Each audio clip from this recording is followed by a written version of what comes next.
Nem pensei nisso. Tu não tiveste eu isso? percebi logo que era uma cena psicológica. Eu não. Porque era da cabeça, tipo a cena de enlouquecer. Epá, eu nunca Sim, mais mas me o coração esquecer a bater. de estar a olhar lá para fora e pensar do tipo: eu estou a ficar maluca e a única saída disto é suicidar-me.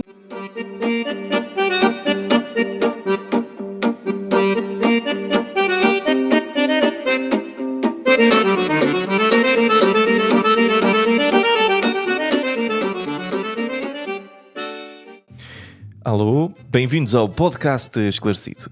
No episódio de hoje vamos falar de ansiedade. Eu já sofro de ansiedade há muitos anos, há mais de 10, 15 anos talvez, talvez até mais, talvez 20 anos. E na altura nem sabia bem o que é que era, é uma coisa que me chateia bastante, ultimamente até me tem chateado, muito mesmo. E então, porque o podcast Esclarecido não é só fofocas de ex-namoradas, se bem que vão haver mais episódios com ex-namoradas, já tenho alguns gravados. O podcast Esclarecido é sobre coisas, é sobre tornar-me melhor, não é? Falar com pessoas que me podem tornar melhor. E como eu sofro muito de ansiedade há muitos anos, decidi convidar uma psicóloga, a Sophie Serromagnon, para falar comigo sobre a ansiedade. A ansiedade é uma coisa que me preocupa há muito tempo, me tira muita qualidade de vida, inclusivamente já falei bastante sobre isso em palco. Eu sobre a ansiedade, eu cresci nos anos 90, por isso eu quando tive o meu primeiro ataque de pânico eu nem sabia o que é que estava a passar, porque agora toda a gente tem ansiedade. A geração do meu pai nem sequer se chamava ansiedade, chamava só, veio assim da Guiné, não é?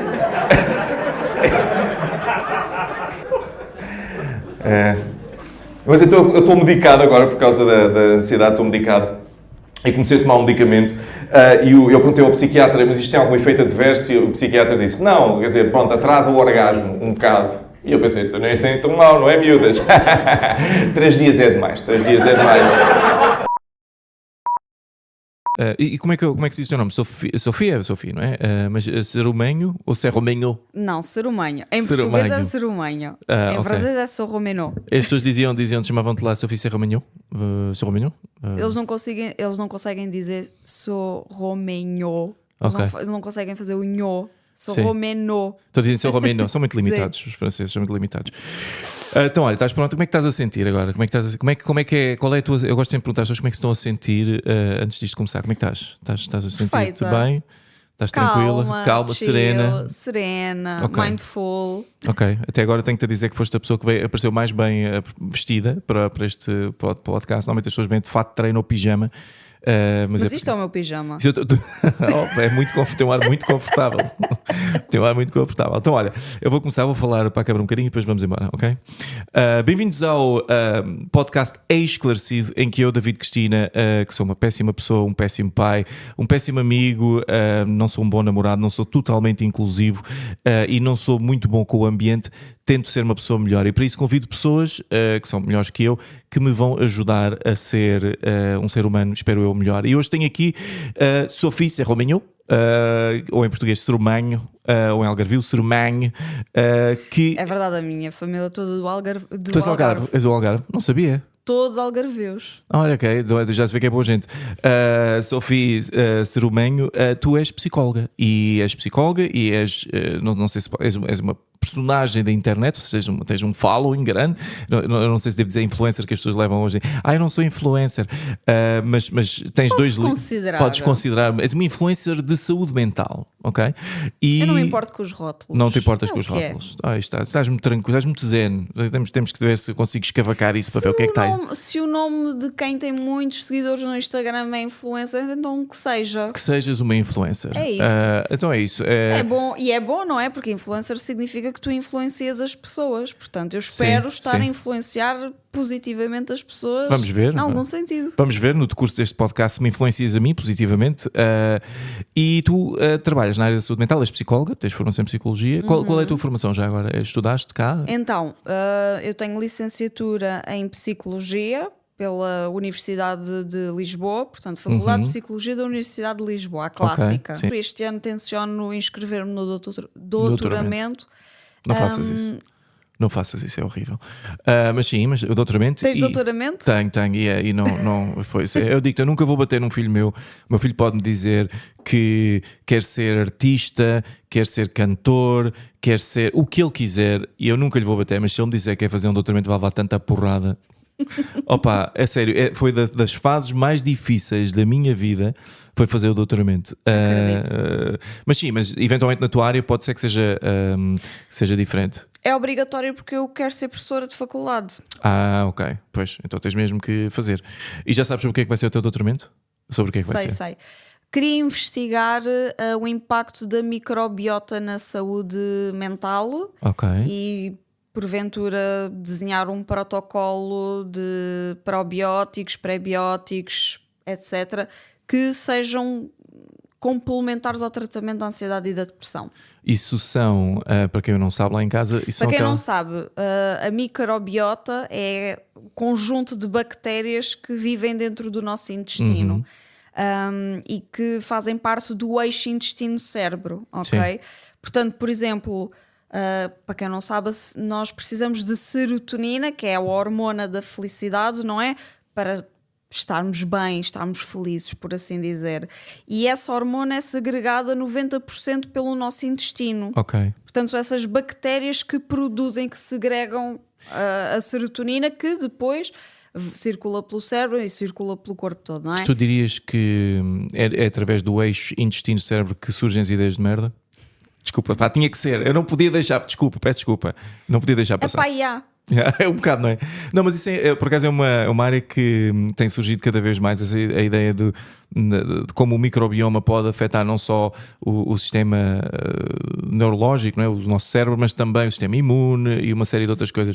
Exatamente. Está tudo junto. O sistema imunitário, a microbiota, a saúde mental, está tudo, é tudo um só.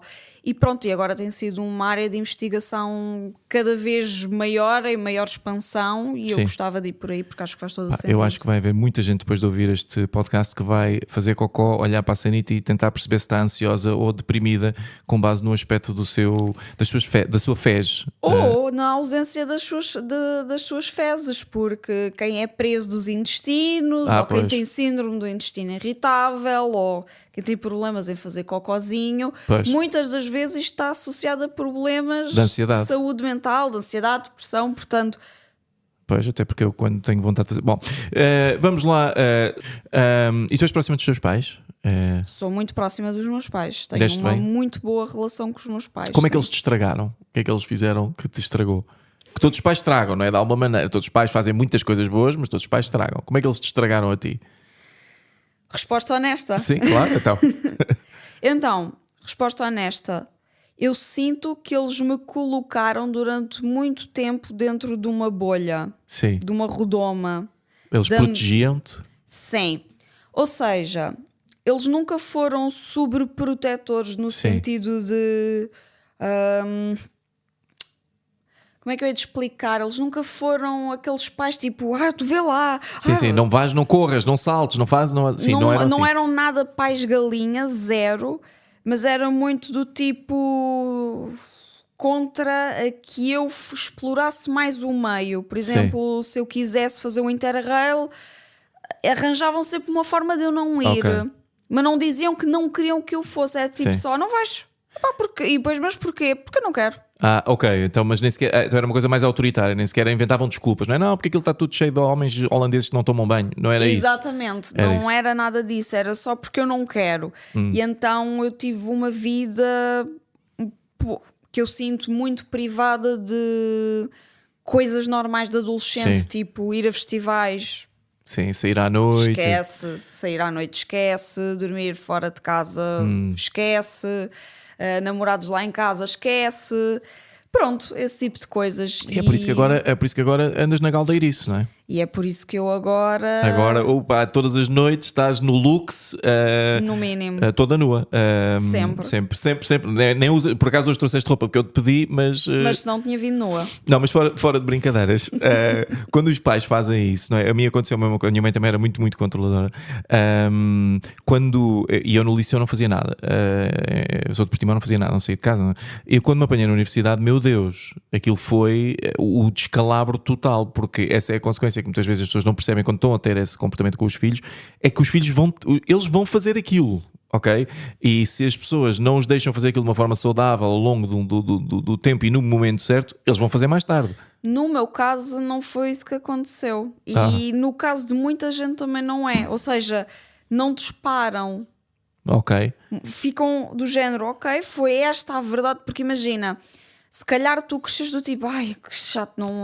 Queria fazer, sim. Mas depois, quando pudeste, foste fazer. Sim. Eu fui do género, tipo, muito respeito, estás a ver? Portanto, eu não vou mesmo fazer. E depois, quando eu já podia, já não me apetecia fazer. Pois. E Porque sabes, nunca, estás a perceber? Porque nunca fui estimulada a. E depois foi isto que aconteceu de errado. Que foi aí que, por isso é que eu sinto que foi aí perdeste um bocadinho. que me estragaram. Que foi isto depois predispôs-me também à ansiedade, que é fazer coisas fora do vulgar ou fora da zona de conforto.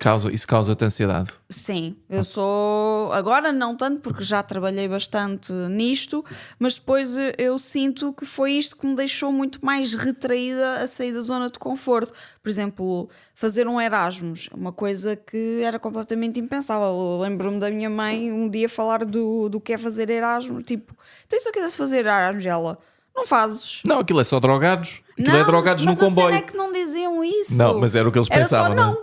Pois. Não, Erasmus não. A gente não tem dinheiro, se quiseres. Se quiseres, podes apanhar ali o Alfa e podes fazer um Erasmusinho até ao Porto.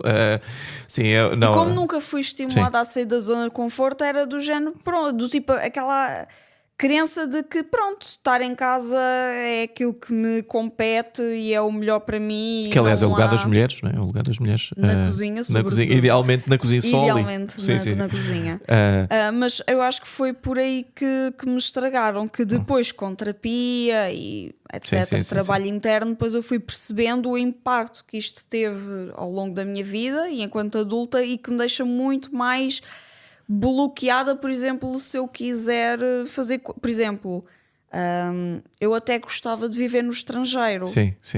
mas eu sinto mesmo um bloqueio nisso. Sentes isso gera-te ansiedade, essa ideia. Sim.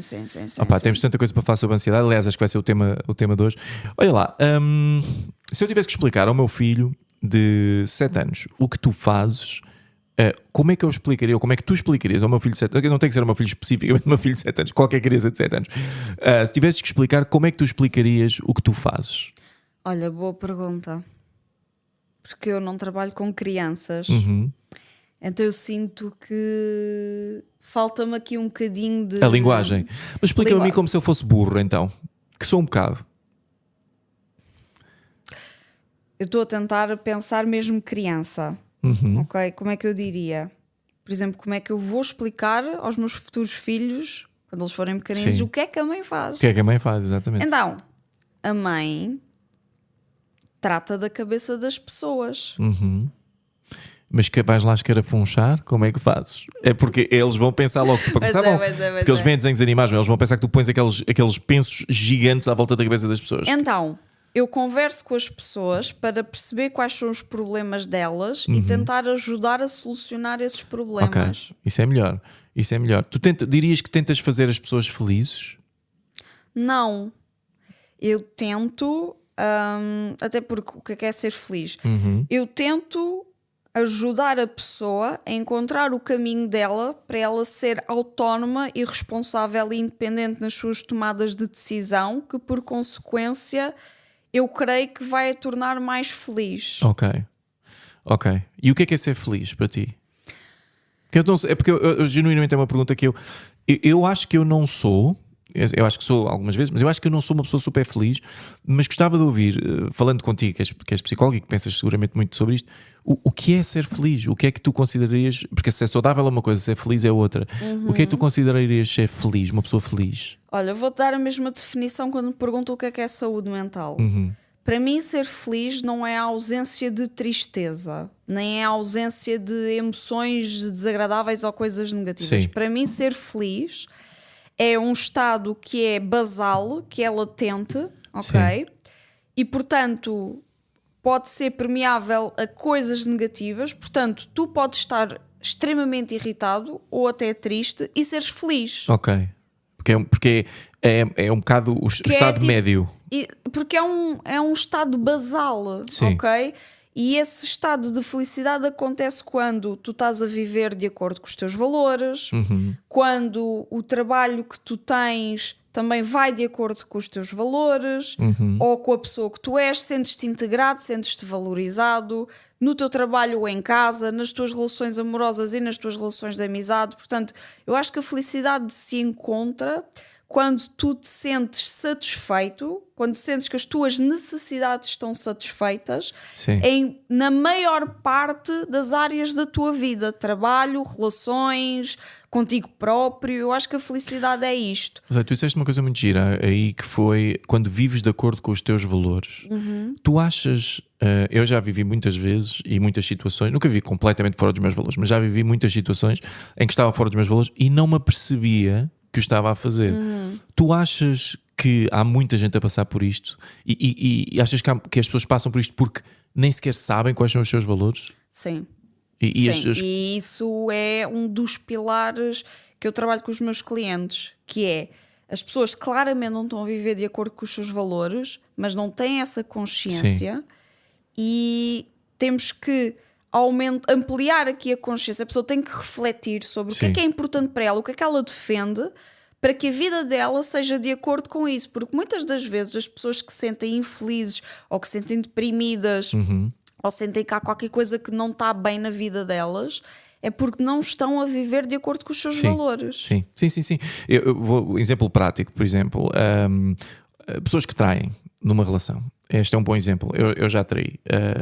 É uma coisa que fiz durante muito tempo e que hoje em dia é quase inconcebível para mim voltar a fazê-lo. Mas eu demorei muito tempo e é inconcebível por uma razão muito simples, além do respeito todo pela pessoa com quem estou e tudo isso. Não, é pelo dano que me faz a mim estar constantemente a viver contra os meus valores, porque é muito engraçado, as pessoas não têm esta noção, mas muitas das pessoas que traem contra os seus valores, ou seja, as pessoas sabem que aquilo está errado, sabem que não deviam estar a fazer aquilo e passam muito mal ao longo de muito tempo por causa disso. E estão dentro de uma dissonância cognitiva grande. Dissonância cognitiva é o quê? É quando aquilo que tu fazes não corresponde àquilo que tu acreditas. Então há aqui uma dissonância. Por exemplo, isto acontece com muitas pessoas, por exemplo, que fumam, ou pessoas que estão com excesso de peso, que é do género, isto não vai de acordo com os meus valores, mas eu arranjo aqui para colmatar a dissonância cognitiva, para aquele não provocar aquele ruído interno. Eu arranjo aqui uma justificativa que uma racionalização, não é? Uma racionalização para me sentir melhor com aquilo que eu estou a fazer, que é para eu não sentir o impacto daquilo ir contra os meus valores, como por exemplo, sim, eu fumo, mas todos nós vamos morrer um dia. Exato, é um clássico. Sim, eu tenho excesso de peso, mas ao menos sou feliz. Sim. Isto são formas de abafar a dissonância cognitiva. Mas ela continua lá, não é? Ela continua a zumbir lá e mais tarde ou mais cedo. Eu acho que quando tu tens um processo de evitamento muito grande, que está sustentado através destas justificações, tu consegues não sentir esse ruído de dissonância. Mas achas que depois não se traduz... Que é o que acontece com a maior parte das pessoas. No meu caso, eu acho que se traduzia depois num sentimento de... culpa, não é? Mas num sentimento de infelicidade, sabes? Esta história que tu disseste, viver de acordo com os valores é mesmo... É tão importante. Eu, quando me separei, tive uma série de relacionamentos e eu entrei muito em alguns desses relacionamentos pelas razões erradas. Não vou agora entrar no porquê, mas entrei pelas razões erradas e tive nessas relações e lutei por elas pelas razões erradas e tive sempre mal e infeliz porque não estava a viver de acordo com os meus valores, não estava a escolher aquelas pessoas pelas razões que eu acho que são importantes. E isto é mesmo, isto tu disseste é mesmo importante, mas primeiro as pessoas têm que saber quais são os seus valores, não é? E têm que saber quando estão a racionalizar ou não um comportamento que não é o comportamento. Por isso é que é importante tu ires ao psicólogo, porque o psicólogo é uma pessoa externa que te faz questões e que te obriga a refletir sobre os teus comportamentos. Sim. E vocês fazem muitas questões. Tu estás... eu costumo fazer. Eu considero-me uma psicóloga muito ativa. Ou seja, eu não sou a típica psicóloga que deixa a pessoa e eu... E como é que isso o faz sentir? Também pergunto isso, mas de uma forma ativa. Não só do tipo... do género mandar essa aposta de pescada só para fingir que falei. Estás a perceber?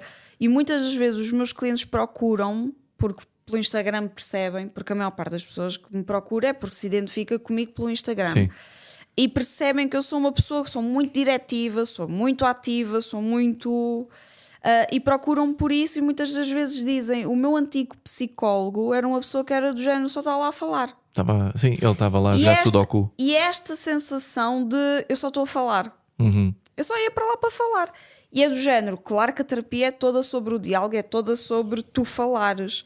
Mas claramente, para a pessoa estar a queixar disto é porque o falar não estava a ser produtivo. Sim.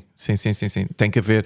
A pessoa tem que falar, mas tem que ser produtivo para ela este falar. Estou a falar de coisas que são produtivas para mim. Eu estou a chegar a algum insight com isto. Eu estou a conseguir pensar sobre isto. Sim. Isto está-me a trazer alguma coisa de útil. E varia muito de pessoa para pessoa, não é? Quer dizer, eu acho que é a minha primeira experiência com psicologia, com terapia, foi há muitos anos, quando estava a fazer o meu doutoramento, estava a passar mal e por uma série de razões. E conheci, e sugeriram-me terapia. Isto foi há muitos anos, foi talvez há uns 20 anos. E na altura eu até fiquei um bocado, e eu já era um tipo bem assim liberal e progressista, e eu fiquei um bocado, por terapia, a sério, isso não é para as pessoas que são meio variadas. E fui. Pode ser liberal e progressista, mas há certas crenças e certos estereótipos que demoram muito tempo que demoram muito tempo. Até a maior parte das pessoas que se consideram muito liberal e muito progressista e muito não sei o quê. Depois há certas coisas que tu vais a falar com elas e percebes que ainda lá está. E tu notas, é o peso da cultura, é o peso daquilo que está intrínseco em toda a gente, que até pode não se falar, mas é o elefante que está na sala e que ninguém fala. Como por exemplo as mulheres e a questão do sexo, de terem muitos parceiros sexuais, por mais eu acho ótimo. Por mais liberal que tu sejas e progressista, principalmente os homens têm sempre aquele quezinho de não gostam que elas tenham muitos parceiros, porque se sentem menos especiais ou são menos... Estou a dar um exemplo. E isto é a mesma coisa que acontece com a psicologia. Agora não, porque com a pandemia o que aconteceu foi tanta gente precisou de ir, porque vivemos numa situação atípica, clausurados em casa, não é? Portanto, sentimos-nos tão abafados e claustrofóbicos dentro da nossa própria casa que isto começou a gerar uma série de problemas psicológicos.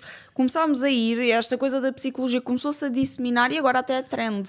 Sim, agora temos muito. Mas, se tu não vais ao psicólogo, porque... É porque, aliás, há mulheres que até põem lá no Tinder, não que eu vá ao Tinder, mas põem lá no Tinder, tem que ter uma altura assim, parece aquelas coisas para andar nas montanhas russas. Mais de 1,80m e ir ao psicólogo. Mais de 1,80m. Isto geralmente costuma ser as características. Uma pessoa fica a pensar que não sabe se aquilo é uma mulher, se é uma montanha russa, não é? Só dá para entrar se tiver uma certa altura. Mas eu também acho que agora há muito. Mas eu quando fiz, eu adorei, tive uma relação ótima com o meu psicólogo, ótima, incrível, e entretanto fiquei meio mimado, não é? Porque depois tive uma série de psicólogos depois dele e só talvez com uma é que tive que é a minha psicóloga atual, é que tive uma relação outra vez muito boa, ou seja, há um fit, não é? É como com qualquer coisa, não é? Se calhar até é mais do que, porque tu com uma caixa de supermercado não crias uma relação, aquilo é uma transação. Tu com o psicólogo há uma relação que é criada, aquilo não é uma relação transacional, não é diz-me coisas e eu dou-te dinheiro, não é? É mesmo um diálogo que se forma. Por isso claro, e a terapia é toda sobre o laço. Sim. O laço terapêutico. Vamos falar de ansiedade. Tu disseste-me que és uma pessoa ansiosa, isso era a primeira coisa que eu te ia perguntar. E depois tu conta-me a tua história com a ansiedade e eu depois conto-te a minha. Ou seja, quando é que tu descobriste Qual foi o evento? Porque a ansiedade normalmente, apesar de ser uma coisa que se constrói ao longo de muito tempo, há um evento em que tu, ok, eu tenho ansiedade. Qual foi esse momento para ti em que tu disseste, eu tenho ansiedade, eu sou uma pessoa ansiosa? Eu sempre soube que tinha ansiedade, porque eu desde bebé que sempre demonstrei ter comportamentos de pessoa ansiosa, desde que comecei com a ansiedade de separação, Sim. que é tipo aquela dificuldade de largar a mãe. Isso durou durante muito tempo. Muito tempo. Foi muito complicado a questão de largar a minha mãe, foi mesmo difícil. Por exemplo, a questão da escola, a minha mãe diz que a primeira vez que me pôs na escola tinha eu 4 anos, lá a escola é diferente em França, que eu o primeiro ano, sempre que ela me deixava lá, era choradeira, tipo, o primeiro ano inteiro.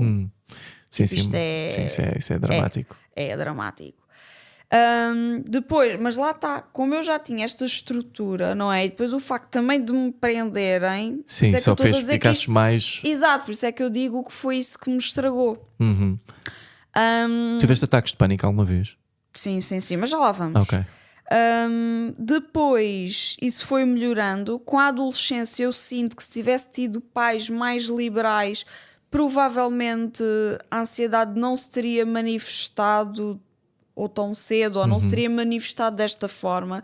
Eu acho que se tivesse pais que me tivessem permitido viajar, fazer coisas, explorar o mundo, eu teria desconstruído totalmente a ansiedade e isso já eu teria me tornado muito mais autónoma e muito mais com uma sensação muito mais de eu sou capaz, eu tenho competências. Mas como me enclausuraram muito, eu sinto que não desenvolvi essas competências.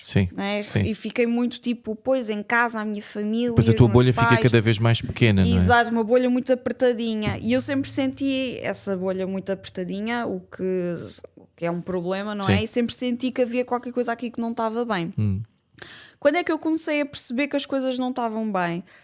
Então, do secundário para a faculdade, eu já estava muito farta do meu secundário e da minha turma, porque sentia-me muito sozinha, porque os meus amigos foram para a turma de Física e Inglês e eu fiquei em Biologia e Psicologia. E a minha melhor amiga da altura foi para o Barreiro.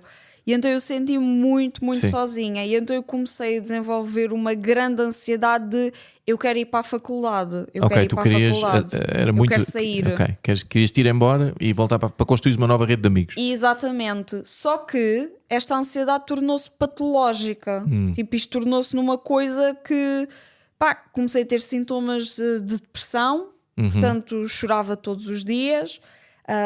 Coisa que os meus pais nunca compreenderam. A minha mãe ainda hoje diz que eu fiquei assim, neste estado, porque eu estava com medo de, de não entrar na faculdade, porque é totalmente mentira, porque eu sabia que ia entrar. Foi uma preocupação, porque a minha média não era assim tão alta, foi uma preocupação, mas não foi isto que me causou. Eu sentia-me era altamente sozinha e queria muito ir para a faculdade, queria muito que aquilo acontecesse. Só que aquilo tornou-se mesmo patológico. Só que o problema, eu não sou psicólogo, mas o que eu sinto da minha ansiedade é que um dos meus fatores é querer muito uma coisa ou esperar muito uma coisa e não poder agir sobre ela. Isso porque se há um problema que eu consigo resolver, eu mato a ansiedade, ela não se acumula. No teu caso, tu escolheste para ti uma coisa que tu não podias, porque não dependia de ti, não era? O tempo ia demorar o tempo que ia demorar, não é? Exato. Só que na altura as minhas necessidades não estavam a ser atendidas, que era a necessidade de pertença, de conexão. Ainda para mais estamos a falar de uma adolescente, não é? Tinha 17 anos. Ainda por cima tu, que és super carente. É o que se diz nas redes, não sei. Não, mas sou uma pessoa carente estava a brincar. E não tenho problemas nenhum. Lá está, eu não tenho problemas nenhum em admitir as minhas vulnerabilidades, aquilo que eu sou.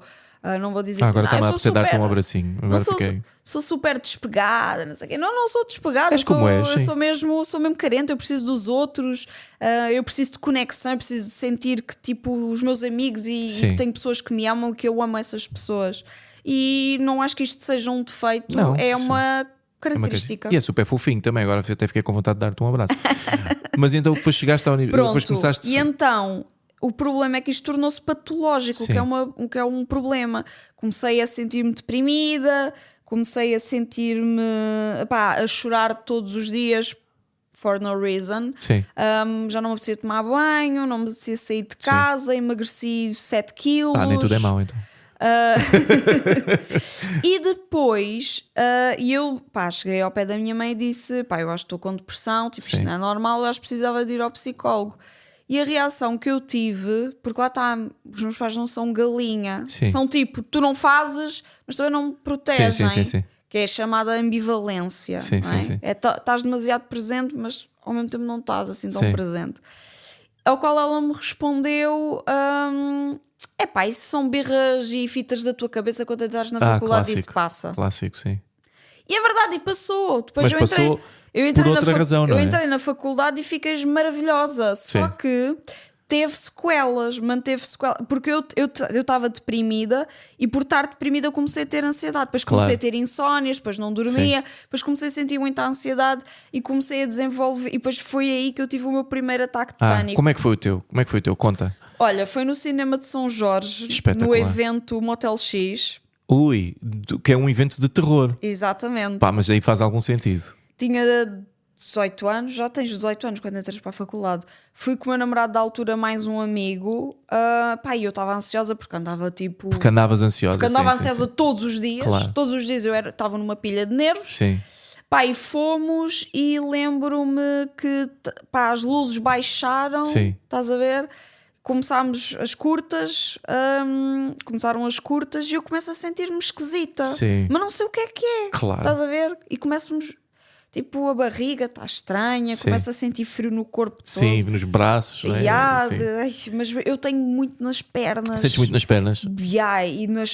Tipo, vem daqui para baixo, para os Ok, pés. eu É sinto tipo, nas pontas dos dedos e nos braços. não, eu não sinto nada nas mãos, eu é tipo pernas. É tipo, começa das ancas e tipo faz assim um frio congelante até aos dedos dos pés. Sim. E quando vem esta sensação eu fico tipo, ui, vem aí a ansiedade. Sim, tá a ver? sim. Só que eu não sabia o que era aquilo. Eu assim, depois começa a haver cada vez mais sintomas, porque o ataque de pânico são vários sintomas todos ao mesmo tempo. Sim. É tipo uma orquestra, estás a ver, a tocar tudo ao mesmo tempo. Sim. E não estão a tocar uma coisa gira. E não estão a tocar Sim. uma coisa gira, é tudo tipo. Parece que estão a afinar, aquele barulho quando estão a afinar. É tudo Sim. assim, tipo uma grande barulheira, estás a ver? Sim. E eu do tipo, vir-me para ele, epá, não estou a sentir nada bem, acho que tenho que ir lá fora beber um copo de água porque eu não estou a perceber o que é que se está a passar. Sim. E ele foi comigo e mais o meu amigo e estavam tipo, mas o que é que se passa? E eu, sei lá, só sei que estou-me a sentir bué esquisita, tipo. Sim. E depois começa a sensação de enlouquecer Sim.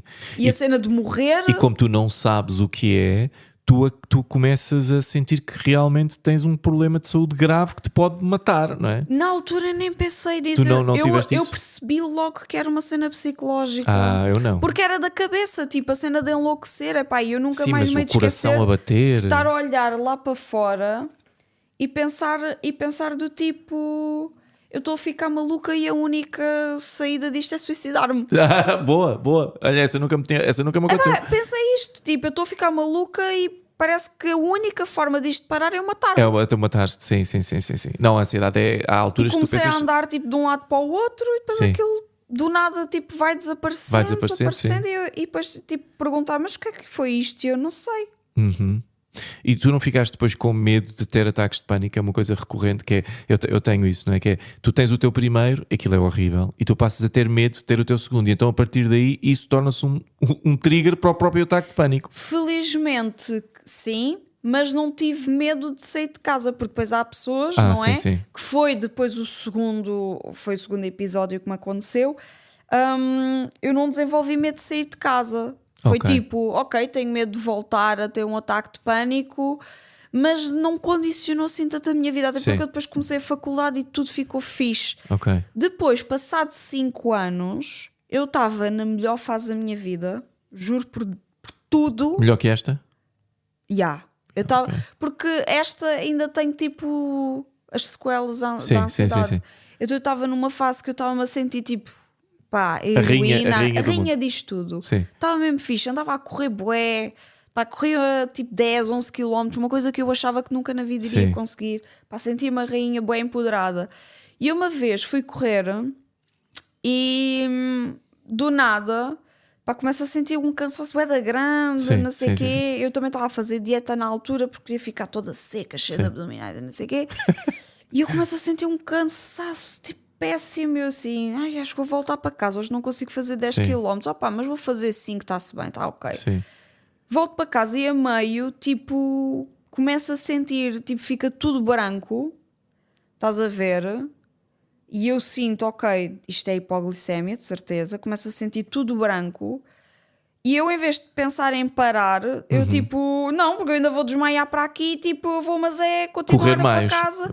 Pá, vou andar o mais Vais andar, rapidamente sim, sim. possível. Mas tipo, aquilo começou a gerar um ataque de pânico, porque eu estava com medo de poder desmaiar. Isso. Então tive um ataque de pânico ao mesmo tempo estava a ter uma crise de hipoglicemia. Ok. Então foi um momento horroroso em que eu comecei a perder tipo, o sentido de orientação. Eu comecei Sim. a não saber onde é que eu estava, não saber o que é que havia de fazer. Sim. Pá, e a única coisa que eu fiz foi, pá, primeiro toquei tipo numa vizinha, porque eu já estava perto de casa. Sim. Pá, mas a velha não devia de me conhecer. E a velha começou a dizer, eu assim, pode-me dar tipo um copo de água com açúcar porque eu acho que vou desmaiar. E ela, eu sei que tu queres entrar na minha casa para me assaltar. Tu queres é roubar-me para ir para a droga? E tu, E eu- pronto, sim, que é o que os velhotes E todos fiquei acham. tipo, what the fuck, tipo... Eu só estou a pedir um copo de água que eu estou. Fui ao outro vizinho que por acaso estava na rua e eu, podem por favor dar um copo de água com açúcar porque eu acho que vou desmaiar e não consigo chegar a casa. E eles, claro, sentaram, deram um copão, pá, nunca me esquecer, um copalhaço de água cheio de açúcar, eu vi aquilo. Pá, e depois fiquei E bem. depois tinha Só boa que- graça que lhes assaltasses mesmo a casa depois. Yeah. Só que eu não entrei em casa, eles sentaram-me Ok. no chão. Ah, claro, que isto é esperto, não é como a outra. Exatamente. Só que isso depois começou-me a remoer. Ok, o ataque de pânico. Não só, tipo, tudo o que me tinha acontecido. E eu comecei a desenvolver um medo gigante de me voltar a sentir mal. Ah, pois. E então, eu comecei a ter medo de desmaiar. Eu posso desmaiar, Sim. estás a ver? E então, isto começou a atacar a minha vida toda. Isto começou-se tipo... Pá, tipo peste negra, tipo, Sim. começa aqui Sim, e de sim, repente sim, já está sim, toda a sim. gente contaminada e tipo um quarto da população morre, estás a ver? Sim. Tipo, isto começou a afetar-me de uma maneira que não fez qualquer tipo de sentido, mas eu não estava a conseguir parar ou pôr um travão. Sim. Depois comecei a ter medo de correr, deixei de Sim. correr. Depois comecei a ter receio de treinar, mas não deixei de treinar, mas reduzi muito a minha performance no ginásio, reduzi muito. Tinhas medo de te sentir De mal me outra sentir vez mal. e depois podias desmaiar e isso gerava-te um ataque Porque eu de nem pânico. sequer tinha fome. Sim. Então como é que eu sei que o meu corpo não me vai falhar e eu não vou desmaiar a qualquer momento outra vez? Exato. Então comecei a ter medo de treinar, depois comecei a ter medo de ir para Lisboa, depois comecei a ter medo de andar de transportes, depois Sim. comecei a ter medo de sair de casa. Sim. E depois sim. deixei de fazer tudo da minha vida e fiquei trancada meses em casa. Porque Sim. tudo podia. Tu e andava podias sempre. desmaiar a qualquer momento. E andava sempre tipo com uma maçã ou um sumo, que era caso acontecesse qualquer coisa, tinha, ali, tinha Sim. logo ali o shot Sim. de açúcar para não desmaiar. Sim. Quando no fundo isto era tipo medo de me sentir mal porque tinha medo de voltar a ter um ataque Exato. de pânico. Bem, isto foi. Quanto tempo é que tiveste nisso?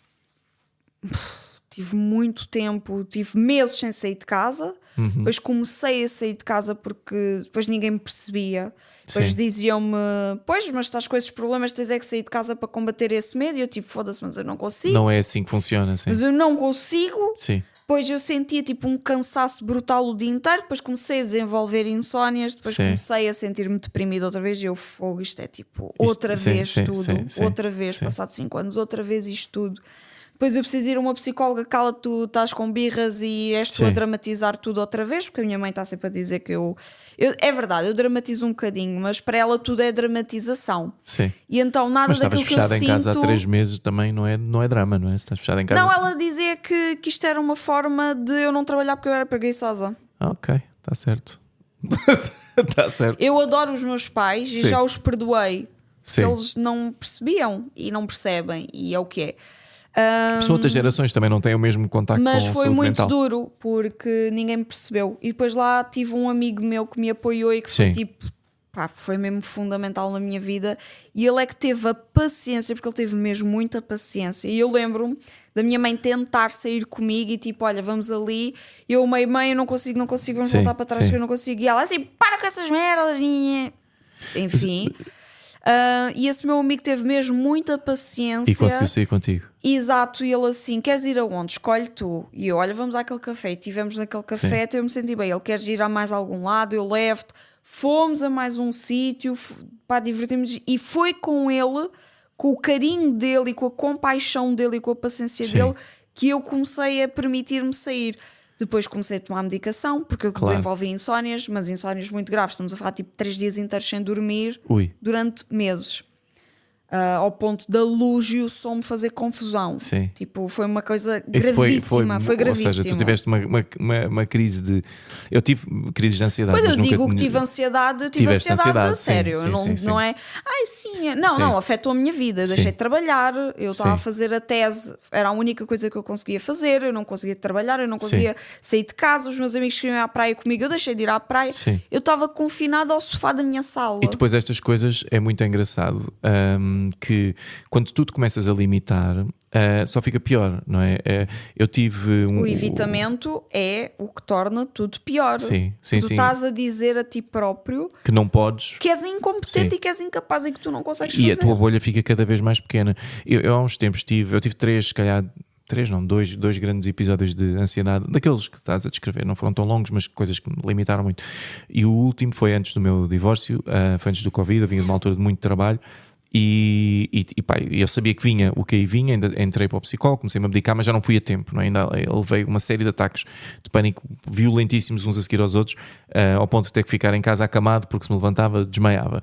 E o meu pai, que esteve comigo no meu primeiro surto de pânico, que foi quando eu estava a fazer o doutoramento, o meu pai, que já era velhote na altura, veio cá para casa, teve comigo a minha mulher, a ex-mulher, não conseguia lidar. Ele veio cá para casa e um dia ele disse, eu tinha um espetáculo marcado para uma noite, e o meu pai disse, tens que ir ao espetáculo. Eu disse, pai, eu não me consigo levantar da cama, como é que eu vou ao espetáculo? E o meu pai disse, não, eu ajudo-te a vestir, eu levo-te ao espetáculo, vou lá e vejo o espetáculo. E eu fui e fiz o espetáculo e parou-me a ansiedade. O ato para começar, não tive ansiedade no espetáculo, isso limpou-me completamente. Dispuseste. Sim, porque o ato de fazer stand-up é um ato que te obriga-te a viver no momento. Tu não consegues fazer stand-up e estar em palco e estar noutro sítio que não aquele. Se calhar quando começas a fazer isso ainda te acontece, mas quando eu estou a executar aquilo não é possível. Tu estás 100% concentrado no que estás a fazer, não podes estar E isso é uma forma de te tirar do lugar da ansiedade. Tira-te, de facto, porque as pessoas dizem, mas não tens medo. Sim, mas é uma coisa diferente. Não é uma ansiedade diferente, é um nervosinho diferente. Não tem nada a ver. Sim. Não tem nada a ver uma coisa com outra. Pá, e o meu pai, com esse conhecimento que ele tinha de mim, de observação que ele tinha feito há muitos anos, ele expôs-me a uma situação que de facto me ajudou. Foi o primeiro passo para eu. E depois ainda demorei algum tempo, não fiquei tipo curado, não foi assim. Não, mas foi um episódio reparador. Sim, porque sim. tu expuseste e compreendeste, ok, eu consigo. Exatamente. E por isso é que a exposição, que é uma coisa que eu falo imenso no meu livro e falo imenso também nas minhas consultas, é a única estratégia 100% eficaz para combater a perturbação de pânico. E as fobias no geral. Sim. Teres que te expor, que é para tu compreenderes que és capaz, que tu consegues. Porque a ansiedade é uma vozinha que diz, tu não és capaz, vai-te acontecer uma coisa de mal. Sim. Porque o que ela quer é proteger-te a todo o custo. Sim. Ela só quer isto. É do tipo, aconteceu-te uma coisa traumática, que foi o ataque de pânico. E o ataque de pânico é um trauma. Sim. Aquilo é horrível. Para quem nunca passou, desaconselho vivamente. Evitem, se puderem. Eu não recomendo. Sim. Eu não recomendo. Para quem está a pensar ter um ataque de pânico, Dou uma estrela. No TripAdvisor Sim, uma estrela. Não é bom. Se possível, 0. Sim, exato. Pronto. Mas a ansiedade, como tu tiveste um ataque de pânico e isso foi traumático, a ansiedade diz-te, ui, tu és vulnerável a isto, portanto tu não podes fazer isto. Portanto, começa a inventar coisas. Como tu tiveste num motel X, se calhar vais ter no supermercado. Exato. Porquê? Porque é um ambiente fechado e cuja saída é tu começas difícil. a criar essas associações todas, tipo, motel, se calhar agora já não posso ver filmes de terror, se calhar já não posso entrar mais no São Jorge. Por acaso eu não desenvolvi tipo um evitamento ao São Jorge, nem ao motel X, nem ao terror. Ok, mas podias, não é? Foi o que eu te disse. Nesse primeiro ataque de pânico, eu fiquei com medo de voltar a ter um ataque de pânico. Eu comecei a ter muita despersonalização. Ok.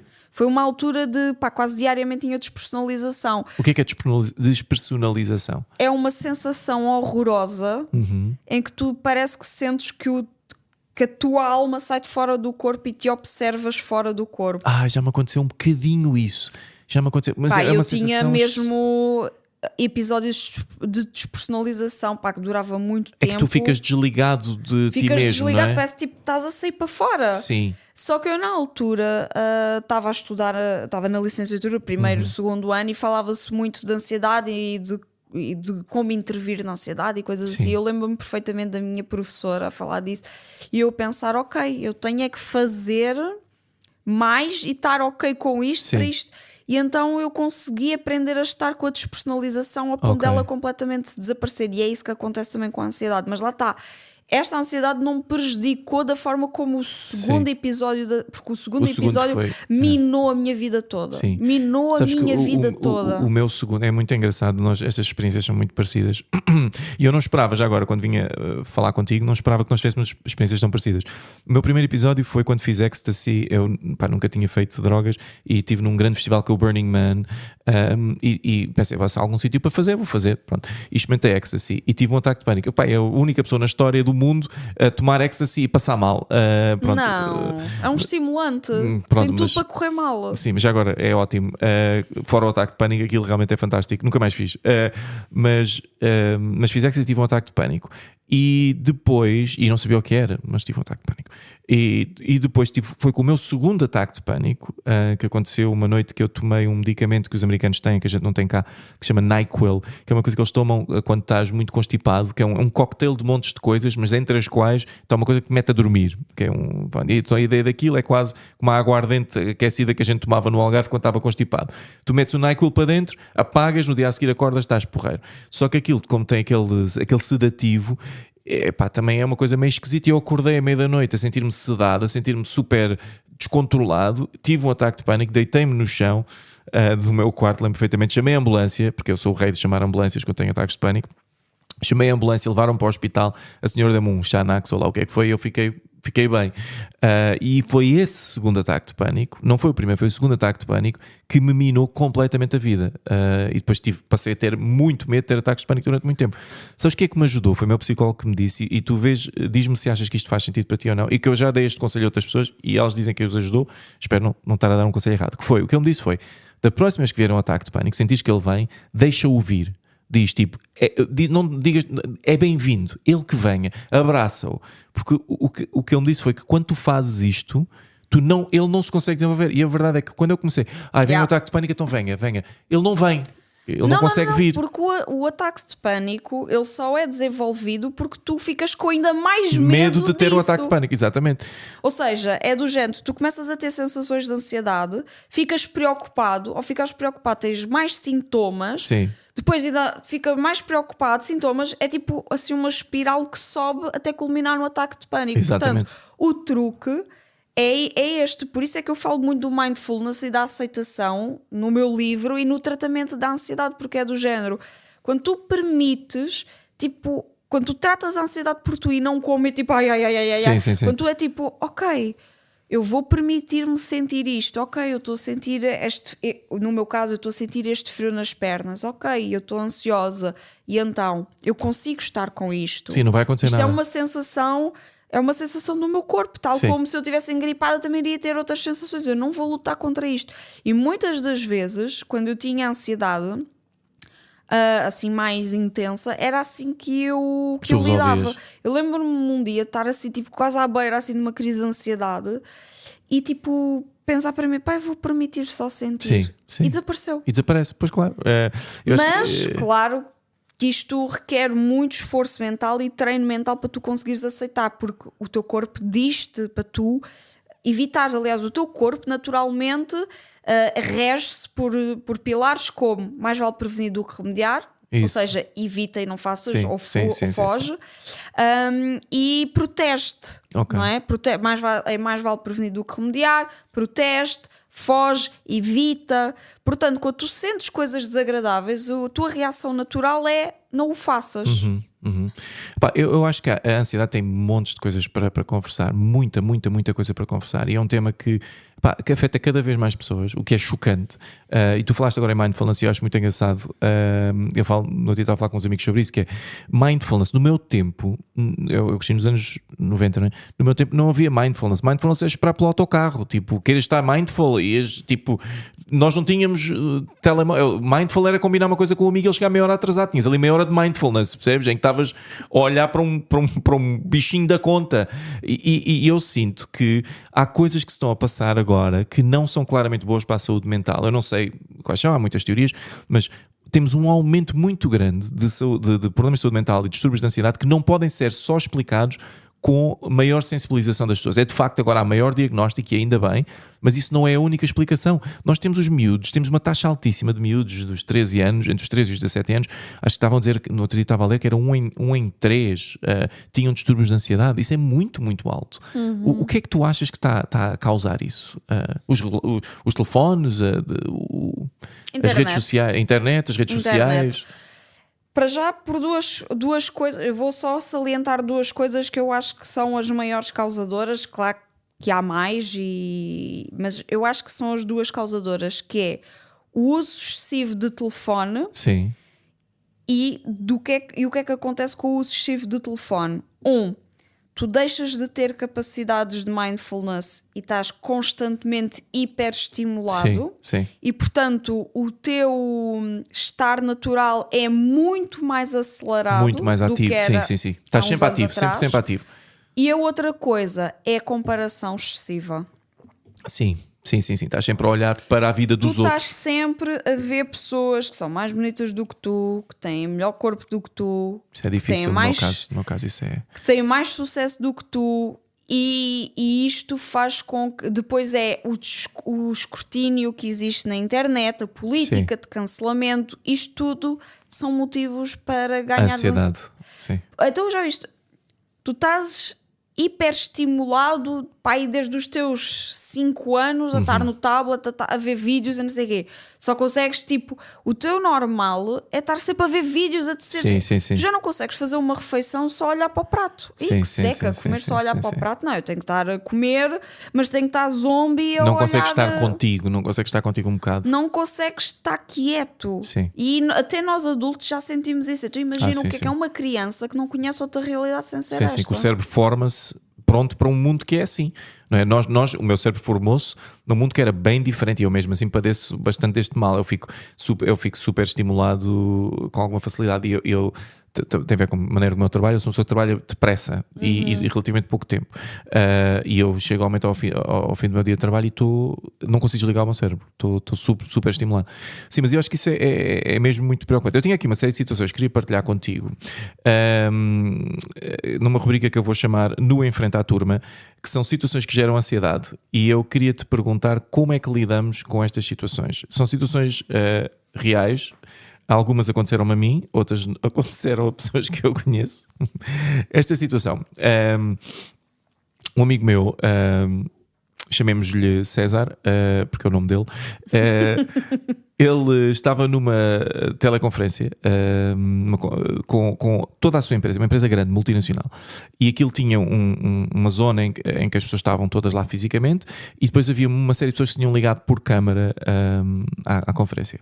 Todas as câmaras, exceto uma, estavam desligadas e o meu amigo estava a ouvir a conferência enquanto estava no duche, com o microfone também desligado, e saiu do duche e recebeu a informação de que era a sua câmara que estava ligada. Sim. E toda a empresa dele o viu nu.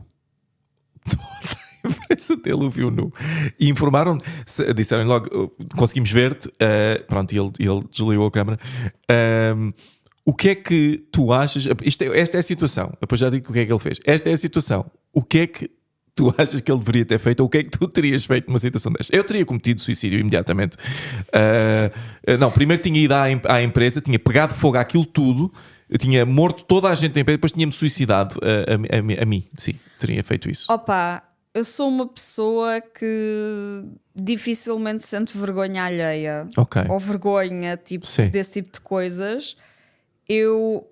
Mas isto sou eu pessoalmente a responder. Eu ia sentir vergonha, mas ao mesmo tempo partia-me a rir, porque isso é uma situação super caricata. ia logo a correr para o meu grupo de amigos que se ia cagar a rir. Sim. Ia ser uma história fixe para contar Ok. para o futuro. Pá, eu quando passo por situações caricatas, tipo, eu gosto de as guardar como situações para contar, tipo, em eventos sociais, ou para eu me lembrar e para me rir das coisas Sim. que aconteceram. Ok, eu detesto passar vergonha, mas também normalmente isso dava texto. Ninguém para mim. gosta, Sim. mas lá está. Depois a questão da vergonha depende, cada pessoa vive a vergonha de diferentes maneiras. Há pessoas, por exemplo, pessoas com baixa autoestima ou com Sim. ansiedade social, têm níveis de vergonha elevados e lidam muito mal com a vergonha. Sim. Eu não sou essa pessoa, eu tenho zero ansiedade social, eu não lido mal com a minha vergonha, eu sou uma pessoa que, pá, tipo, o que as outras pessoas. Porque imagina, se tu tiveres ansiedade social ou tiveres elevados níveis de vergonha, tu vais achar que o que as pessoas acharam é que tu és isto e que tu és Sim, aquilo, não sei o sim, quê. sim. E provavelmente as pessoas riram E as pessoas acharam e tiveram sim. pena. Sim, as Do pessoas tipo, acharam- coitado, ele nem sequer Coitado, sabia, sim. tipo, aí é foda-se. Mas tipo, Sim. qual é que é o mal ou qual é. Não, Onde é que ele prejudicou ou danificou? Não, ele diz que isto aconteceu em março e em março está muito frio. Este março ou o março? Não, no março do ano passado está Ok. muito frio e então não foi. Ele sentiu que não foi adequadamente representado em toda a sua dimensão. Foi o que ele disse. Porque, pronto. Outra situação, esta também é verídica. Esta é verídica. Se calhar no verão teria Sim, ser no representado verão da ele- sua ele cita, verdadeira sim. dimensão. Então teria sido mais de chill, Eu não acho é? que ele teria sentido melhor. Ansiedade, esta aqui também tem a ver com ansiedade. Este é o meu pior pesadelo. Isto aconteceu a um amigo. Um amigo foi à casa da namorada nova. E ela estava com os pais, foi à casa dos pais com ela. E dormiu lá com os pais. Quer dizer, dormiu com ela, mas os pais também estavam em casa. No dia a seguir, acorda, a mãe faz-lhe um pequeno almoço incrível. Okay? Ele come. Isto é um cavalheiro que é muito grande. Isto é um cavalheiro que pesa para cima de uns 80, 90 quilos. Ele comeu, impecável, e depois foi à casa de banho, porque chegou, fumou um cigarro e teve que ir fazer o seu cocó. E foi à casa de banho e fez um cocó. Fez um cocó muito grande e puxou o autocolismo e o cocó não desceu, ok? Que isto é o meu pior pesadelo. Ele está na casa da namorada pela primeira vez, mas espera, espera, que isto fica muito pior. Fica melhor. Fica assim, sim. E o cocó não desceu. Então ele, ao fim de algumas tentativas, chamou a namorada para a casa de banho e estão os dois de volta daquele cocó que não há maneira de descer. A namorada, entretanto, chama os pais para virem estão todos de volta do cocó dele na casa de banho onde ele fez. Ninguém consegue fazer nada acerca daquele cocó e então ele chama, porque ele diz que normalmente os pais estão, mas como é que isto acontece? Ele diz, isto está-me sempre a acontecer, mas como é que tu costumas resolver isto? Ele diz, é a minha mãe que resolve normalmente. Então ele chama a mãe e a mãe vem, eu juro que isto é verdade, a mãe vai, então está os pais da namorada, a namorada e a mãe dele, todos de volta de um cocó que ele fez na casa de banho, ok? Ok? E a mãe trouxe uma faca elétrica. Porque aparentemente é assim que a mãe costuma resolver o problema lá em casa. Agora, Ela corta o cagalhão. corta-se com uma faca elétrica, como se fosse lombo de porco. Agora, há muitas questões olha, aqui. tudo o que tu me estás a dizer são coisas que eu provavelmente vou contar ao meu grupo de amigos que ouvi e eles vão se cagar a rir. É pá, sim, pronto. Mas ela corta com a faca elétrica e depois faz o quê? Depois vai lá com a mão e tira, não é? Eu presumo que sim. Ou aquilo é mais fácil de se calhar depois depois tem mais facilidade em sair.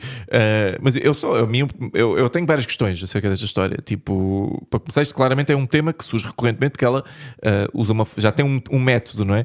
E depois, tipo, faca elétrica, eu espero que ela tenha uma faca elétrica para a comida É que eu e uma só faca imagino elétrica. tipo a chegar super séria à casa deles, tipo como se nada fosse, Sim. arregaça as mangas, então vá, deixa-me lá cortar a merda. É como se fosse é como se fosse ver-se livre de um corpo, sabes? Yeah, Tipo, exato, e é tipo, isto não é nada, eu já estou habituado a Sim, isso, tipo sim, aqueles sim. filmes, não é? Sim, sim, sim. De- Chamaram um tipo, expert. tipo o Pulp Pulp Fiction, yeah. né? Tipo, aconteceu isto, anda cá, e a pessoa chega ali, tipo, lembras-te do gajo que vai limpar o carro, Exatamente, que é exatamente. perita a livrar-se das Exatamente. coisas. Só É que isso. ela é perita a livrar-se de merda. Exatamente, do filho. Cagalhão, do cagalhão do filho. Pronto, nessa situação, o meu entendimento foi que depois disso eles acabaram e não tiveram mais juntos. Porquê? Acho que foi a iniciativa dele. Acho que ele não conseguiu lidar Com a vergonha. com a vergonha, sim. Acho que eu não consigo lidar com a vergonha. Lá está. Eu sou uma pessoa mesmo muito chill, há muito poucas coisas que me chocam, há muito poucas coisas que me geram nojo e eu sou muito pouco púdica. Sim. E, por exemplo, eu não teria qualquer tipo de problema de cagar e depois se aquilo não vai para baixo chamar o meu namorado e o meu namorado chamar os pais e coisa. Agora, de certeza que eu não iria chamar a minha mãe porque Tu tinha como machado. porque eu sou uma pessoa bastante autónoma que resolve Sim. as coisas e eu havia de arranjar uma solução, nem que seja comprar aquela coisa, o Desentop. o desentop, Sim. e metia aquilo com água fervida e aquilo haveria de fazer qualquer Alguma coisa. coisa havia de Ou então acontecer. tirava a merda com a mão, opá, é a minha merda. Tipo, eu vou buscar um saco e vou tirá-la dali, opá. Sim, Tipo, pá, que é imagina, isso? cocó. Quem é que não o faz? Agora, tipo, estar a tratar as coisas, ai que nojo, um cocó, tipo, toda a gente faz, opá, está aqui um problema, vamos resolvê-lo. Sim. Mas eu sou assim e eu acho que o facto de eu ser assim também o faz com que muitos clientes venham ter comigo. O facto de tu apanhares o teu próprio cocó se for preciso. Não, mas eu ser descomplicada e desconstruir estas questões, estás a ver? Sim, a verdade é que destes preconceitos, e eu desconstruo muito porque as pessoas têm tanto cocó, tanto Sim. preconceito com coisinhas que nós temos que só Não, eu acho que isso é verdade. naturalizar. Eu acho que isso é verdade, mas ao mesmo tempo eu não posso deixar de. Porque eu também, como comediante, eu patologizo muito estas coisas. Ou seja, a graça está muito em tu encontrares estas patologias que tu tens, essas parvoíces, e em não simplificá-las, na verdade, em complicá-las. Mas eu acho que também é importante para as pessoas que nos estão a ouvir que se abracem a vergonha, ou seja, sim, isto é super embaraçoso, ok, isto é ridículo, somos todos ridículos, está tudo bem, ou seja, Mas olha lá, tipo, o que faz as relações humanas é isto, é a vulnerabilidade. Sim. Não é? É sermos vulneráveis tipo, uns com os somos outros. somos uns robôs, andamos todos muito olá, está Sim, tudo bem. sim. Não, eu não cago, eu não me peido, nada de mal acontece porque Sim. eu sou um robô. Não, claro. Aliás, Não, tipo, eu acho que é isto é que torna, tipo, nos une, nos torna humanos, que nos, tipo, são estas, eu adoro estas peripécias. aliás adoro. já dizia Jesus, não é? Quem nunca apanhou merda que atira a primeira pedra. Já está na Bíblia. Eu nunca li a Bíblia, sequer não está. Olha, eu tenho uma ansiedade minha, pessoal. Eu padeço um bocadinho, tenho várias. A minha principal ansiedade é com a saúde, mas não vou falar muito sobre isso, porque já estamos a ficar com pouco tempo. Mas tenho uma ansiedade financeira também, que tem muito a ver com eu ter medo das finanças. Eu não percebo como é que funcionam as coisas dos impostos e estou sempre a fazer pequenos erros e já paguei multas aqui e ali. Então aquilo cria-me uma ansiedade, não é? Porque nunca sei o que é que vai acontecer. Então quando eu recebo uma carta das finanças, eu não abro, ok? Aquilo como me causa ansiedade, eu não abro. Eu sinto que eu quando recebo umas cartas das finanças é como se eu sinto que o país me está a dizer: David, precisamos de falar. Sabes aquela conversa que as Mas namoradas... eu também sinto isso. Eu quando recebo das finanças, depois é aquele envelope com aquele tipo de escrita específico só às finanças, Sim. com aquele coisa da autoridade Sim. tributária. Tu tens que rasgar por e fora. depois tens que rasgar por fora. Eu também, quando eu recebo assim... O que é que nunca é coisas, nunca é parabéns, tipo, Nunca é sempre uma merda qualquer Sim. para pagar, ou tu fizeste merda. Sim. E eu, quando recebo umas dessas, também fico: o que é que eu fiz agora? Sim, nunca é tipo, olha, você acabou de ganhar um automóvel. Nunca são coisas Mas porreiras. eu também sinto isso, que é precisamos de falar. E eu... Sim, mas eu acho que fica aqui. Exato, fica aqui uma sugestão para as finanças. De vez em quando, mandem uma carta que é só tipo: parabéns, foste um tipo incrível.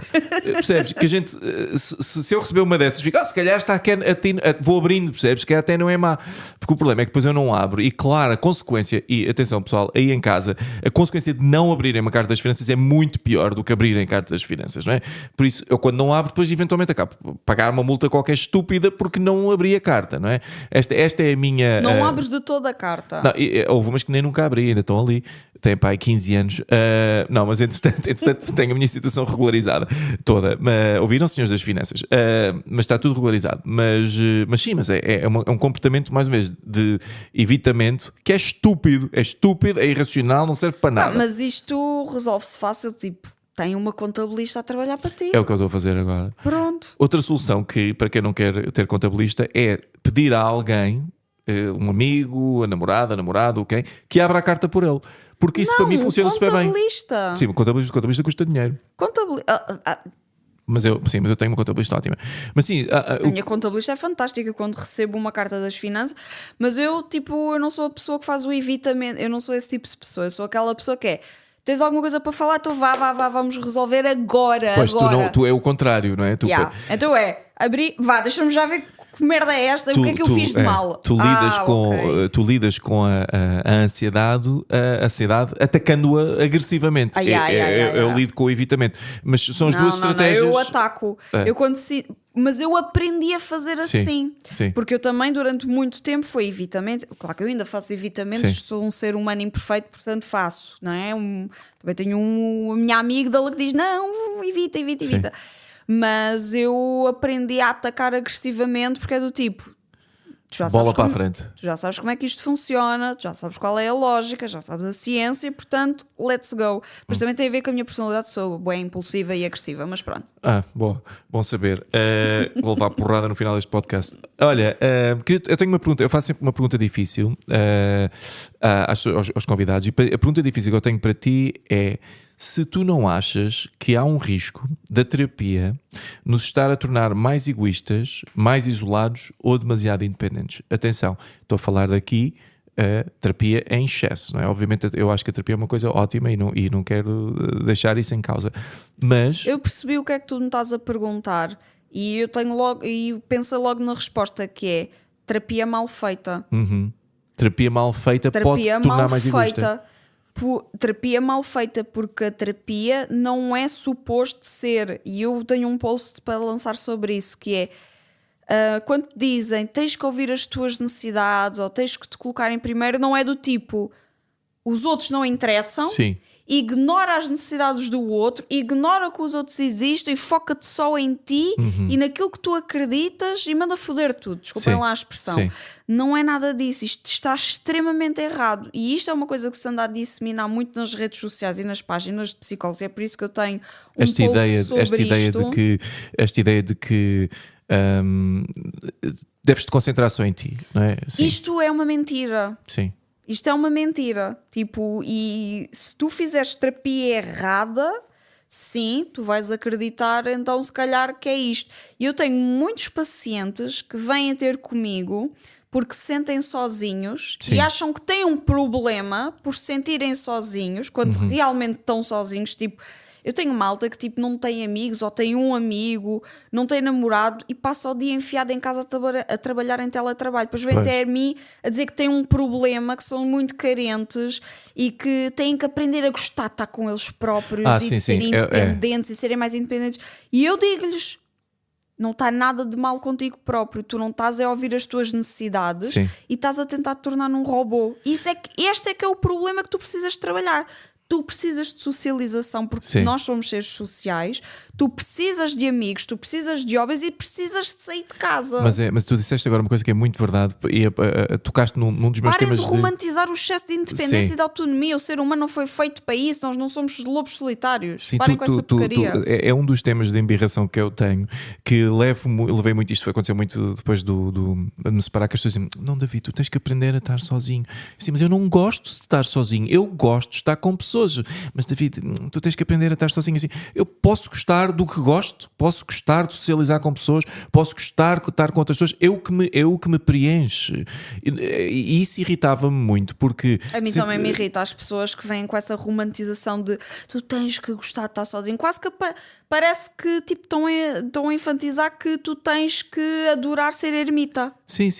Ter que estar enfiado em casa a ler um livro e não conviver com ninguém. É pá, que treta! Não, tá com mas é porque é muito... isso, e dizerem que é tóxico, odeio também. Dizerem que é tóxico o quê? Tipo tudo, agora agora tudo tóxico. É tóxico. Aquela pessoa é tóxica. Sim, aquela relação é não sei o que é tóxico. Não, o que é tóxico, ou o que pode ser tóxico, são comportamentos. Sim. Todos nós somos tóxicos. Sim, todos. ocasionalmente eu sou tóxica, tu és tóxico e toda a gente. Pá, quando vem com esta pessoa é bem tóxica, eu fico assim...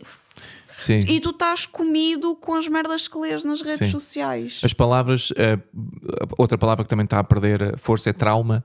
Como tudo é trauma agora, o trauma verdadeiro na designação da psicologia já parece que perdeu o valor, porque as pessoas às vezes dizem tipo: eu fui mal atendido no Starbucks, fiquei com um trauma. Tipo, percebes? Os meus pais não. Um exemplo que é mais razoável, porque já o ouvi de facto, pessoas dizem: os meus pais naquele Natal não me compraram o brinquedo que eu queria. fiquei com um trauma. Um gajo, não, man, trauma estão as pessoas na Ucrânia. Trauma são pessoas que passam mal. É um ataque de pânico, é um trauma. Nisso eu tenho outro tipo de opinião, porque existem os pequenos traumas e existem os grandes traumas. Estás a ver? E, por exemplo, um ataque de pânico é um pequeno trauma. Sim, mas esqueces tu, mas não receberes o brinquedo que querias, não pode ser um trauma. Depende da forma como tu interpretaste e como isto significou para ti. Estás a perceber? Sim. Porque, por exemplo, há montes de gente que já teve crise de hipoglicemia e não é por isso que desenvolveu uma perturbação da trauma, ansiedade sim, com agorafobia como eu. Estás a perceber? E ainda bem. Sim, claro. Mas para mim, aquela crise de hipoglicemia gerou-me um ataque de pânico que foi um precursor para a minha perturbação de ansiedade com agorafobia, que precisei de anos de terapia com medicação que ainda estou a tomar, estás a perceber? Portanto, sim, foi um pequeno trauma. Agora, não é um trauma como, por exemplo, o que está a acontecer na Ucrânia, mas, por exemplo, tu até podes ser vítima de um assalto ou de uma coisa que seja brutalmente violenta. E pode ser traumático para ti. Sim. E pode não ser. E não ser traumático. Isto tudo depende da forma. Por exemplo, não receberes a prenda do Natal pode ficar, imagina, associado à tua dinâmica parental, tu sentires que as tuas necessidades não são atendidas, não teres amigos na escola. Isto pode ser tipo um episódio único que acentuou ninguém Pode gosta ser uma coisa, de mim. sim, pode haver. Estás a ver? É claro. nesse sentido. Mas eu percebo o uso excessivo da palavra trauma. Vou-te dizer, até a romantização do trauma. Há uns tempos estávamos num espetáculo e um amigo, um comediante nosso, isso saiu num podcast, mas eu não vou falar nisso, admitiu no espetáculo que tinha sido molestado por um médico. Okay? Admitiu. E aquilo para ele não foi um trauma na altura e não é um trauma agora.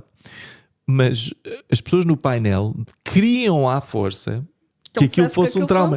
E ele estava, não pessoal, não foi.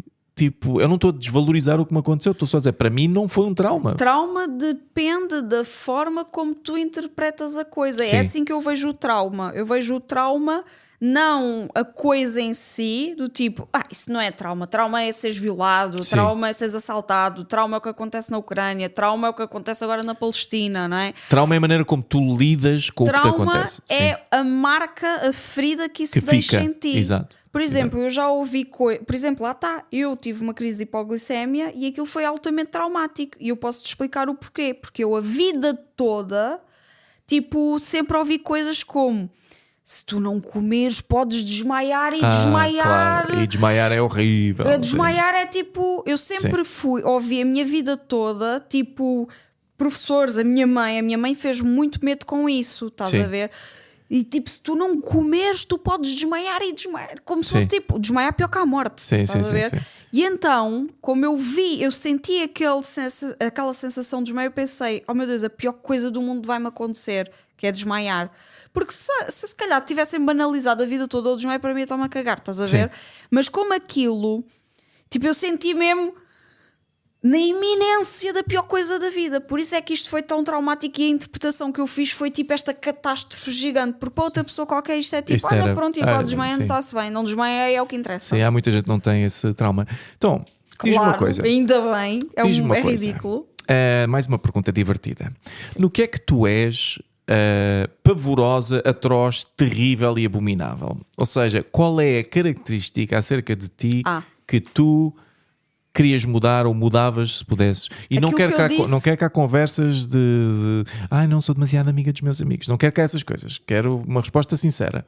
Aquilo que eu disse há bocado, impulsiva e agressiva. Odeio isso em mim. Detesto isso em mim e acho horrível. Do tipo, alguém está a dizer qualquer coisa e eu começo a ferver tipo, em pouca água e tenho atitudes tipo eu posso contar a última que me aconteceu. E eu envergonho-me disto, e estou a contar isto da minha vida íntima, que é a semana passada tive uma discussão com o meu namorado. E então, e muita gente já deve ter passado por isto, mas eu condeno, porque isto é horrível, porque isto faz rupturas na relação. Que é, tivemos uma discussãozinha por uma merda de nada, por uma coisa mínima, estás a ver? Sim, como é outra gaja. Porquê que as pessoas também as pessoas chateiam-se com tudo? Hoje em dia, já não se pode fazer nada. Já não pode fazer nada. Pronto, discutimos por uma merdinha de nada. Sim. E ele ficou tipo sentido, estás a ver?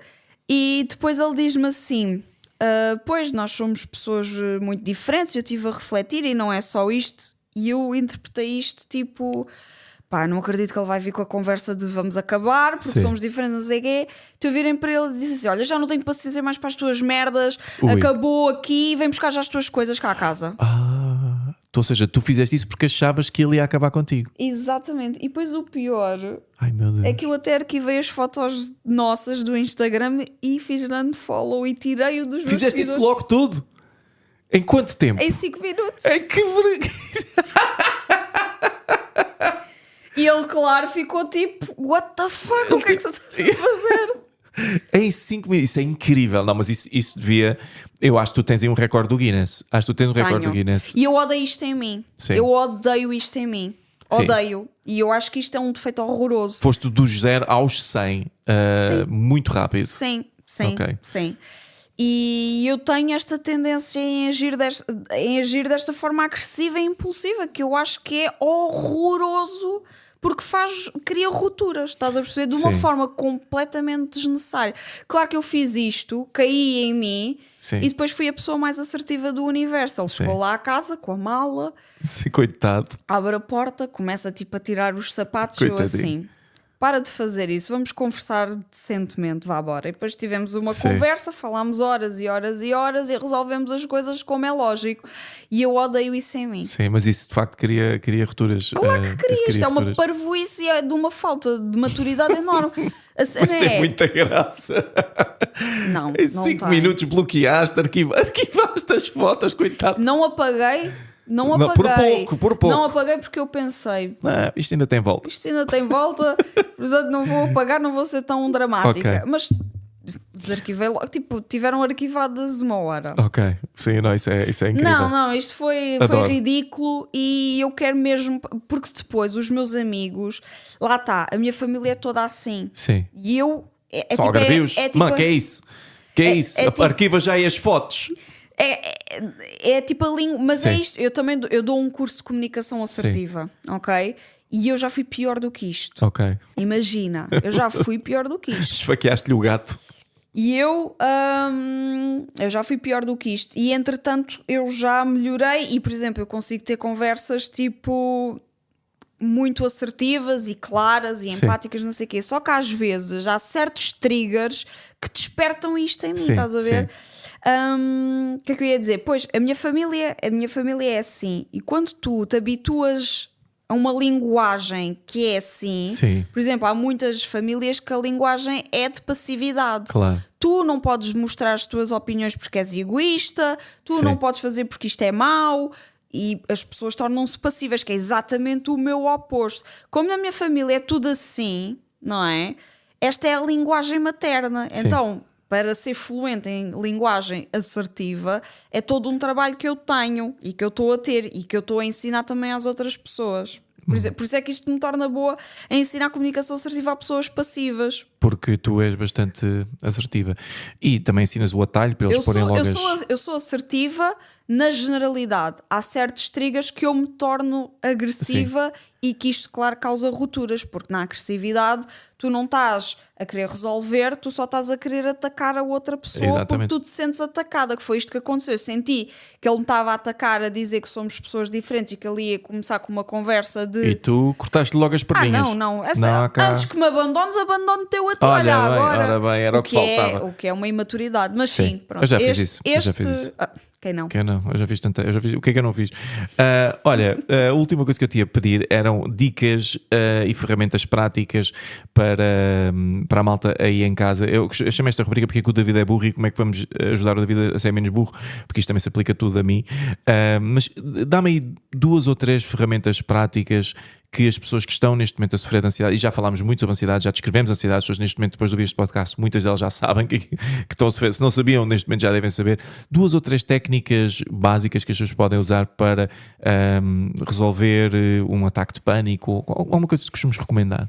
Então, reconhecer que a ansiedade é um processo natural do corpo e que quanto mais nós evitarmos sentir ansiedade ou sentir emoções desagradáveis, mais nós estamos a reforçar a nossa cabeça e a nossa mente de que somos incapazes de estar com aquilo que é desagradável, com aquilo que nos provoca ansiedade e que nos provoca dor.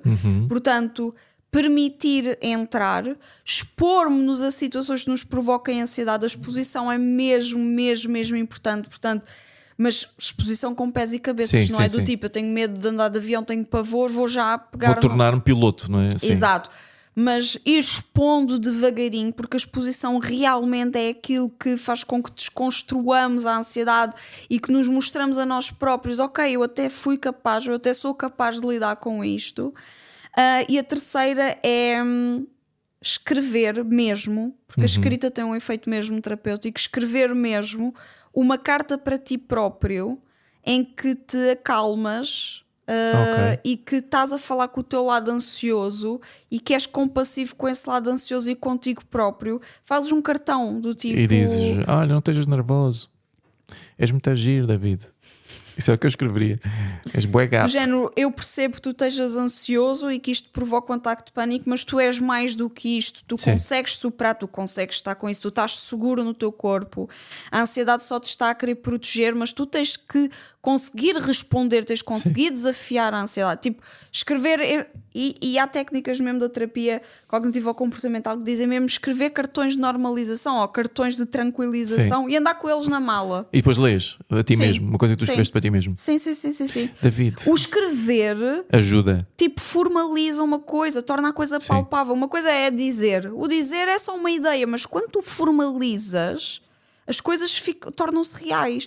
Por isso é que eu, na minha terapia com os meus pacientes, mando TPCs escritos e depois eles dizem-me: escrever isto tornou patético, ou escrever isto tornou tipo, eu nem acredito que fala assim comigo, ou isto é real. E é importante que tu tornes as coisas reais e palpáveis. E eles fazem os TPCs ou dizem tipo, não, o cão comeu. Algumas pessoas dizem que não fazem e está tudo bem. Tipo, isto não é a escola, Não é na nem escola. a faculdade, eu não estou aqui para... Eu mando uma sugestão de TPC. Fazem, não fazem? E o TPC é suposto ajudar. Sim. Se eles não fazem, é um problema que é deles, que não é meu. Ora bem, isso é que é. Olha, como é que estás a sentir acerca disto? Eu gostei, eu estou feliz.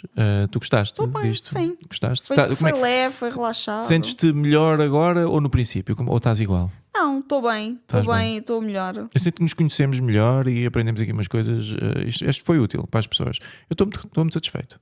Boa, ainda bem. Então vá, E beijinhos. espero que as pessoas também sintam que foi útil para elas. Eu acho que sim. Beijinhos a todos, beijinhos às pessoas. Beijinhos. E pronto, é isto. Um abraço.